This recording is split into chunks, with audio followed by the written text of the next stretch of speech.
नमस्ते और स्वागत है। नमस्ते। आज हम समय में थोड़ा पीछे जा रहे हैं, एक ऐसे दौर में जब दुनिया हमेशा के लिए बदल रही थी। हम बात कर रहे हैं 20वीं सदी के पहले 50 सालों की। हाँ, हमारे सामने एसी वॉर्ड की किताब 20th सेंचुरी इंग्लिश लिटरेचर के कुछ हिस्से हैं और ये किसी टाइम मशीन की तरह हैं। बिल्कुल, ये हमें दिखाते हैं कि कैसे सिर्फ 50-60 सालों के अंदर विक्टोरियन युग की वो जो मजबूत भरोसेमंद दुनिया थी, वो एक ऐसे तूफान में घिर गई जिसने समाज और साहित्य दोनों की नींव तक हिला दी। और आज हम इसी उथल-पुथल को समझने की कोशिश करेंगे। और ये उथल-पुथल कोई मामूली नहीं थी, है ना? नहीं, बिल्कुल नहीं।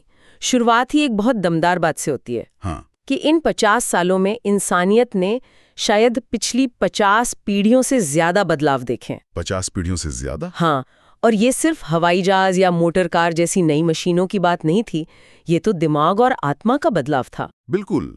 यहाँ जो बात मुझे सबसे दिलचस्प लगी वो ये है कि ये दौर एक ही सिक्के के दो पहलुओं जैसा था। मतलब एक तरफ तरक्की थी, विज्ञान था, इंसान आसमान में उड़ रहा था, और दूसरी तरफ उसी विज्ञान ने 2 विश्व युद्धों में ऐसे हथियार बना दिए जो पल भर में हजारों लोगों को खत्म कर सकते थे। सही। तो असल में 20वीं सदी की कहानी एक अजीब लेन देन की कहानी है। इंसान ने उड़ने की ताकत तो हासिल कर ली, लेकिन बदले में शायद अपनी आत्मा का एक हिस्सा खो दिया। हाँ, और इसी को स्रोत नैतिक और आध्यात्मिक पतन कहता है। तो इस विरोधाभास को समझने के लिए हमें पहले ये देखना होगा कि ये दुनिया टूटने से पहले थी कैसे। हाँ, ये विक्टोरियन युग जिसकी हम बात कर रहे हैं वो असल में था क्या? हाँ, ये जानना जरूरी है। तो ये विक्टोरियन लोग थे कैसे? क्या वो सच में इतने सीधे साधे और हर बात पर भरोसा करने वाले थे? एक तरह से हाँ। स्रोत उन्हें ऐसे लोगों की तरह दिखाता है जिनके लिए कुछ चीजें पत्थर की लकीर थीं। पत्थर की लकीर? जैसे उनका भर, उनका संविधान, उनका साम्राज्य और उनका धर्म, इन पर सवाल नहीं उठाया जा सकता था। अच्छा। ये एक तरह की स्वीकृति की आदत थी। मतलब अगर किसी बड़े आदमी ने, किसी विशेषज्ञ ने कुछ कह दिया तो बस मान लिया। लेकिन ये थोड़ा अजीब नहीं लगता? क्या सच में सब लोग इतने भोले थे? ये बहुत अच्छा सवाल है। शायद दोनों बातें थीं। यहाँ तक कि जब डार्विन का सिद्धांत आया और विज्ञान की आवाज भगवान की आवाज से ज्यादा भरोसेमंद लगने लगी, तब भी लोगों ने सवाल पूछने की आदत नहीं डाली। उन्होंने बस एक अथॉरिटी को हटाकर दूसरी अथॉरिटी को रख दिया। अच्छा, मतलब गुरु बदल लिया लेकिन गुरु की जरूरत पर सवाल नहीं उठाया। बिल्कुल। और इसी वजह से 20वीं सदी के लेखकों ने उनकी नैतिकता को उधार के कपड़े कहा। उधार के कपड़े? हाँ, ऊपर से तो अच्छे दिखते थे पर अंदर कोई मजबूत विश्वास नहीं था। और फिर इस शांत स्थिर दुनिया में एक तूफान की तरह एंट्री होती है जॉर्ज बर्नार्ड शॉ की। हाँ, शॉ एक तरह के विद्रोही थे। स्रोत तो उन्हें इस पूरे बदलाव का हीरो मानता है। और थे भी। उनका एक ही मंत्र था, सवाल करो, हर चीज को जांचो परखो। उनका मानना था कि कोई भी सिद्धांत चाहे वो कितना भी महान क्यों ना हो, वो तब तक एक अंधविश्वास है जब तक आप खुद उसे अपने दिमाग की कसौटी पर कस ना लें। तो मतलब शॉ कह रहे थे कि हम अपने फोन तो हर साल बदल लेते हैं लेकिन अपने दिमाग का सॉफ्टवेयर कभी अपडेट नहीं करते। बिल्कुल सही। उन्होंने अपने नाटक मेजर बारबरा में एक कमाल का संवाद लिखा था। हाँ। एक पात्र कहता है कि ये दुनिया कितनी अजीब है, पुरानी और बेकार मशीनें तो फौरन फेंक देती है, लेकिन पुराने और सड़े हुए पूर्वाग्रह, पुरानी नैतिकता और पुराने धर्मों को सीने से लगाए रखती है। वाह, ये बात सुनकर कुछ लोगों को तो मजा आया होगा। हाँ, उन्हें लगा कि किसी ने उनके मन की बात कह दी, लेकिन बाकियों के लिए उनके पैरों के नीचे से जमीन खिसक गई होगी। बिल्कुल। विक्टोरिया की स्थिरता खत्म हो रही थी और उसकी जगह ले रहा था एक परमानेंट बदलाव, जिसे H.G. वेल्स ने चीजों का प्रवाह कहा था। ठीक है, तो जमीन हिल रही थी, हर कोई बेचैन था। ऐसे में जो लेखक थे, जो कहानीकार थे, वो क्या कर रहे थे? जाहिर है इस उथल पुथल का उन पर भी असर हुआ होगा। क्या वो भी 2 हिस्सों में बढ़ गए थे? हाँ, और ये बंटवारा बहुत साफ था। स्रोत हमें 2 बड़े ग्रुप्स के बारे में बताता है। अच्छा। एक तरफ थे जॉर्ज बर्नार्ड शॉ और H.G. वेल्स जैसे लोग। इन्हें हम फेबियन सोसाइटी ग्रुप कह सकते हैं। Fabian society? इनका मानना था कला जीवन के लिए, है ना? हाँ, आर्ट फॉर लाइफ सेक। इसका क्या मतलब हुआ? क्या वो साहित्य को एक हथियार की तरह देखते थे? बिल्कुल। उनके लिए साहित्य सिर्फ मनोरंजन नहीं था, वो समाज बदलने का एक औजार था। तो फेबियन सोसाइटी का मुख्य उद्देश्य ही समाजवादी विचारों को फैलाना था। हाँ, और सिडनी और बीट्रिस वेब जैसे लोगों ने अपने काम से वेलफेयर स्टेट यानी कल्याणकारी राज्य की नींव रखी। मतलब सरकार आम आदमी की जिंदगी को बेहतर बनाए, सही। उसे अच्छी शिक्षा, स्वास्थ्य और सामाजिक सुरक्षा दे। ये तो बहुत अच्छा विचार है, लेकिन स्रोत इसकी एक कमी भी बताता है। हाँ, वो कहता है कि ये वेलफेयर स्टेट समूह मानव या मास मैन पर इतना ध्यान देता है कि वो असली व्यक्ति को ही भूल जाता है। और ये एक बहुत बड़ी बात है। वेलफेयर स्टेट की नजर में आप एक नंबर हैं, एक आंकड़ा। वो आपकी नौकरी, आपकी सेहत का ध्यान तो रखता है, लेकिन वो उस इंसान की परवाह नहीं करता जो असाधारण है, जो थोड़ा सनकी है, जो भीड़ से अलग सोचता है। तो एक तरफ ये लोग थे जो हम की बात कर रहे थे, पूरे समाज की, पर मैं की बात कौन कर रहा था? और यहीं पर दूसरा ग्रुप सामने आता है, जिसे ब्लूम्सबरी ग्रुप कहा जाता है। Bloomsbury group? ये एकदम अलग तरह के लोग थे। इसमें वर्जीनिया वुल्फ, E.M. फॉस्टर और जॉन मेनार्ड कीन्स जैसे बड़े-बड़े बुद्धिजीवी शामिल थे। एक तरह का एलीट इंटेलेक्चुअल क्लब था। हाँ, और उनका मानना था कला कला के लिए, आर्ट फॉर आर्ट सेक। मतलब इन्हें समाज सुधार से कोई लेना देना नहीं था। बहुत कम। वो खुद को आम लोगों से दिमागी तौर पर बेहतर समझते थे और उनसे थोड़ी दूरी बनाकर रखते थे। लेकिन यहाँ एक बहुत ही दिलचस्प मोड़ आता है। बिल्कुल। आप कह रहे हैं कि इसी ग्रुप के एक सदस्य जॉन मेनार्ड कीन्स ने वो किताब लिखी थी जिसने वर्साई की संधि की आलोचना की थी। हाँ, the economic consequences of the peace. ये तो बड़ा अजीब है।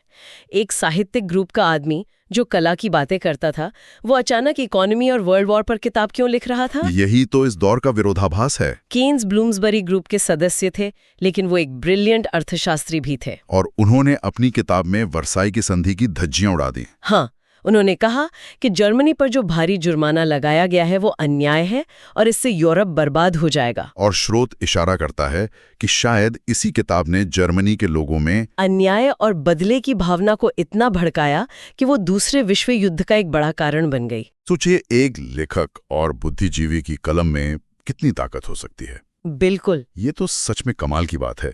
तो एक तरफ समाज सुधार वाले लेखक थे, हाँ। और दूसरी तरफ व्यक्तिगत चेतना वाले। हाँ। लेकिन फिर कहानी में एक और बड़ा मोड़ आया। मुझे लगता है हम साल 1922 की तरफ बढ़ रहे हैं। 1922 एक बहुत जरूरी साल। ऐसा क्या हुआ इस साल? 1922 में 2 ऐसी किताबें छपीं जिन्होंने अंग्रेजी साहित्य का नक्शा ही बदल दिया। कौन सी?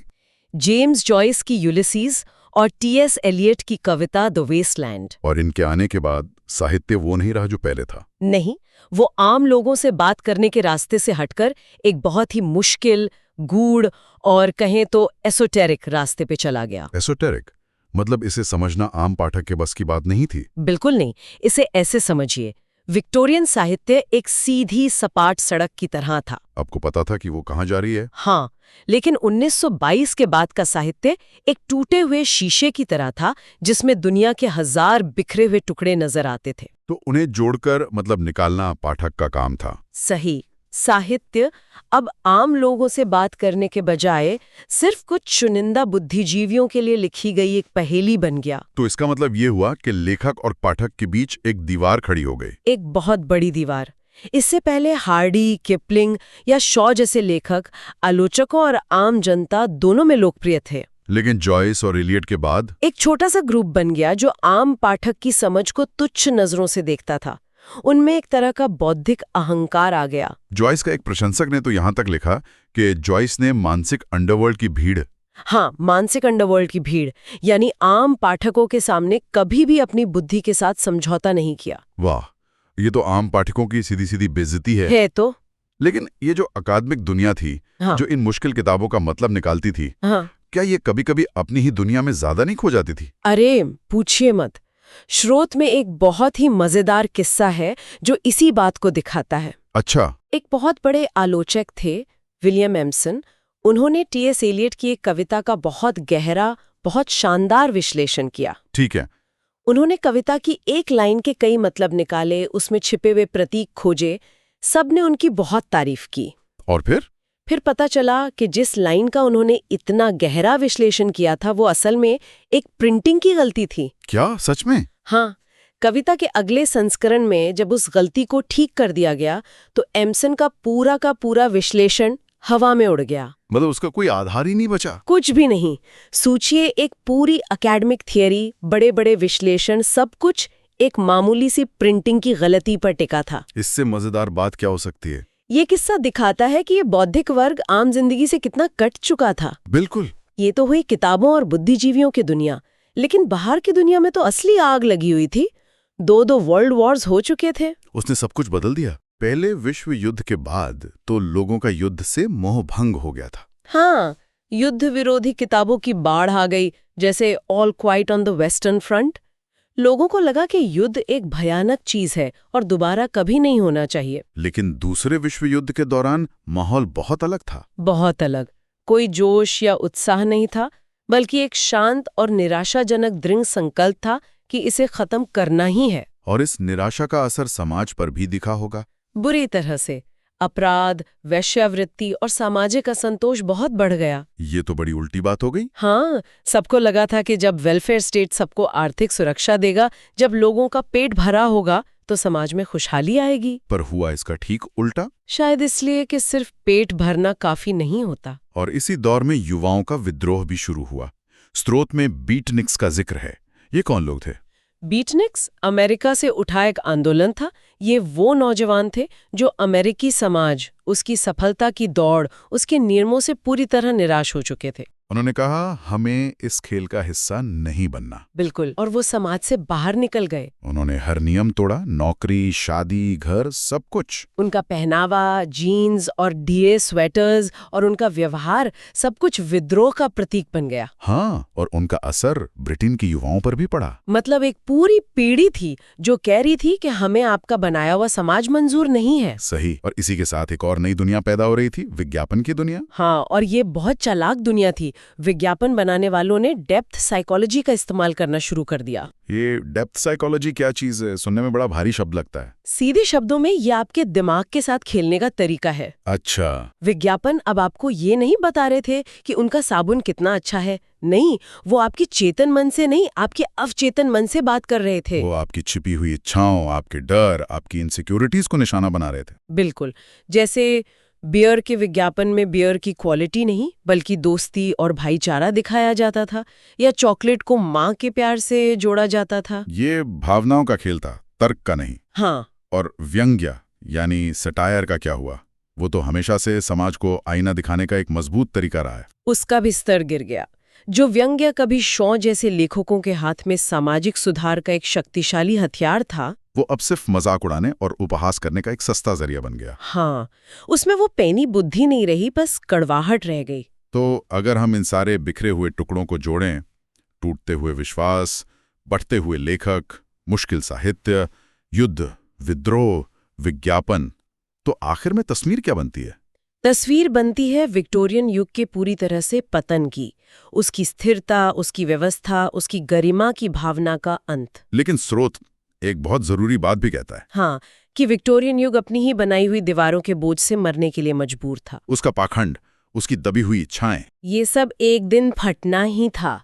मेरेडिथ और हार्डी जैसे लेखक तो बहुत पहले से ही इस पाखंड के खिलाफ लिख रहे थे। अगर हम इसे और बड़ी तस्वीर में देखें तो ये सिर्फ एक साहित्यिक या ऐतिहासिक बदलाव नहीं था। नहीं, बिल्कुल नहीं। ये निश्चितता से अनिश्चितता की तरफ एक सफर था। ये समाज हम से व्यक्ति मैं की तरफ एक यात्रा थी। और फिर उस व्यक्ति से वापस भीड़, मास मैन का हिस्सा बन जाने की एक अजीब और उलझी हुई कहानी थी। और ये एक बहुत बड़ा सवाल खड़ा करता है।